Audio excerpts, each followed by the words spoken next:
Hello and welcome to the first of three short reflections concerning the Sacred Heart.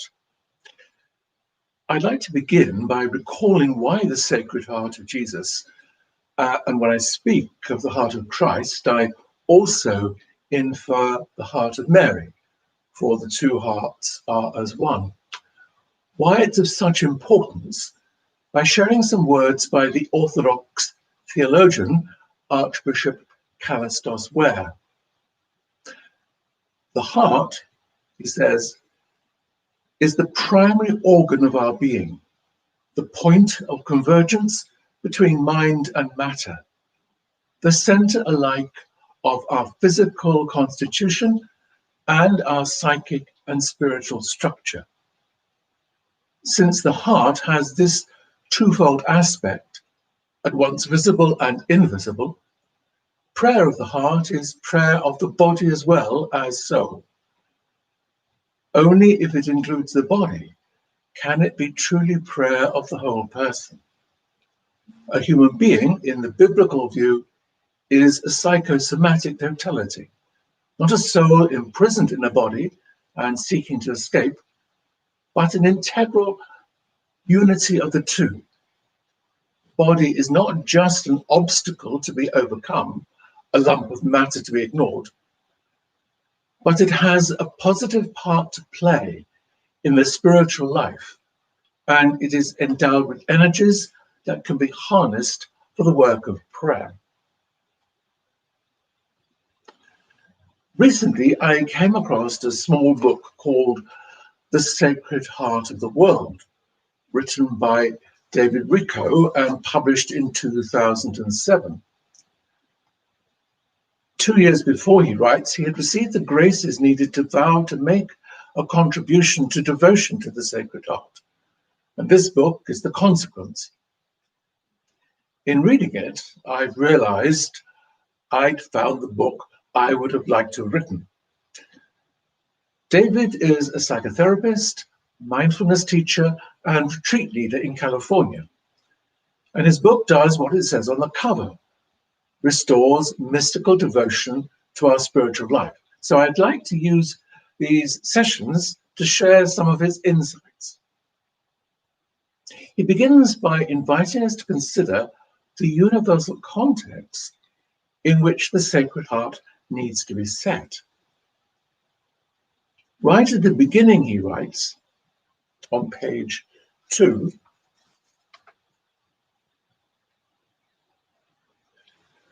the Sacred Heart is God's zeal for communion with the human world. This was consummated in the incarnation of Christ and continues in the ongoing incarnation of the divine life in each of us by grace. We are by grace what Christ is by nature. Our spiritual destiny is to show the love that is in his heart, because that love is who we really are meant to be. The Sacred Heart of Jesus is the heart we had before we were born, the heart that remains in us all through life, and the heart that does not die when we do. Spirituality is letting that reality become visible in our lifetime. In fact, that is why we were given a lifetime.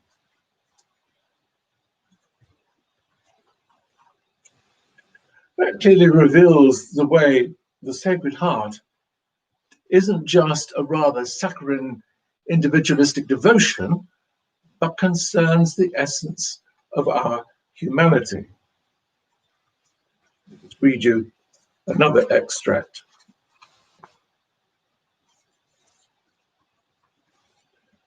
Where is the Sacred Heart? The answer is mystical. As Nicholas of Cusa says of the divine life, its center is everywhere, its circumference nowhere.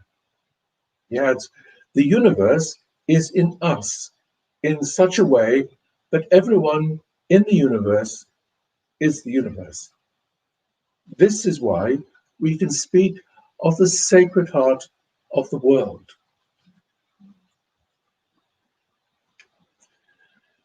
It also reveals, of course, that the nature of God is love. In Christianity, this love appears among us as a person, Jesus, who shows us his heart. In the history of the church, there's a gradual awakening to who Jesus is, both human and divine. He is the archetype of our own richly graced nature, human by birth and divine in our potential for love, virtue, wisdom, and the powers of healing and reconciliation in and for the world. We are human cooperators in the divine work of ongoing creation, redemption, and sanctification of the universe. As Carl Jung said, we are not God, but we are the only stable in which he can be born. How do we cooperate in the divine plan? Devotion does not end at a shrine or image. It is only authentic when it reaches all the way into ourselves and into our lifestyle with an utterly transforming power. This is how it challenges us.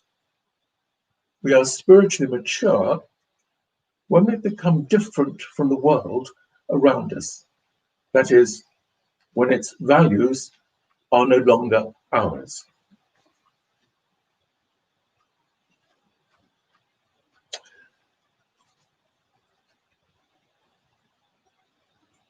The Sacred Heart reflects our own heart because God breathed his spirit into Adam's nostrils.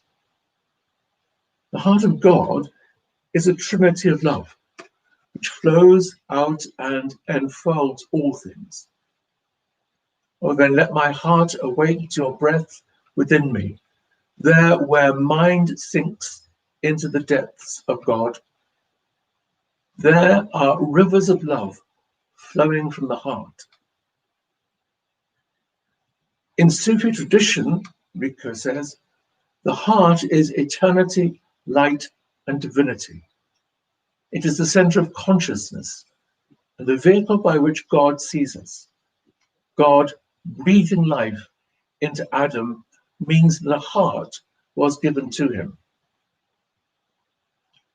Later, in sharing words again of Jung, he says that the heart mirrors the psyche itself, which includes both our personal experience and the heritage of wisdom of the entire human collective that keeps stirring in all of us. Finally, he writes of the way that the Sacred Heart is a universal symbol which is in everybody's soul. Yet it's not only a symbol, a word meaning password in Greek, it's also a passport to participation in what it signifies. The sacramental nature of the Sacred Heart contains the power to awaken spiritual truths in us and to give us an appetite for it. The heart of Jesus is indeed the center of the mystical body of humanity and the universe.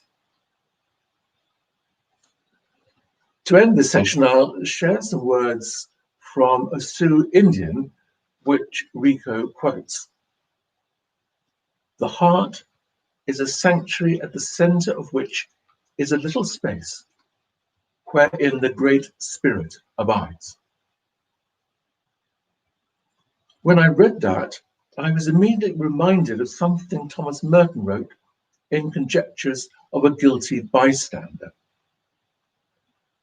At the center of our being is a point of nothingness, which is untouched by sin and by illusion, a point of truth, a point or spark which belongs entirely to God, which is never at our disposal, from which God disposes our lives, which is inaccessible to the fantasies of our own mind or the brutalities of our own will.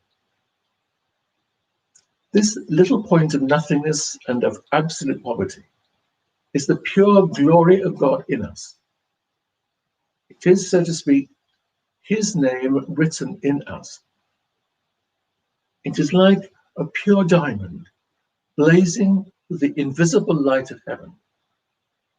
It is in everybody, and if we could see it, we would see those billions of points of light coming together in the face and blaze of a sun that would make all the darkness and cruelty of life vanish completely. I have no program for this seeing. It is only given. But the gate of heaven is everywhere.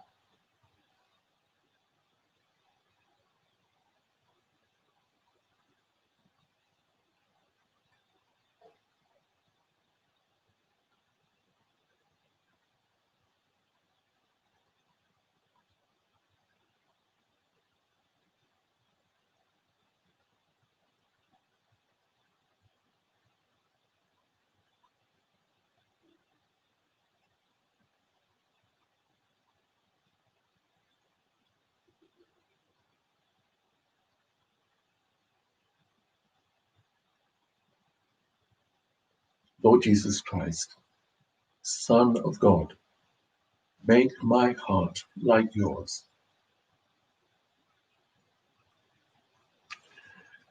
The next of these three talks will be broadcast on the Feast of the Sacred Heart.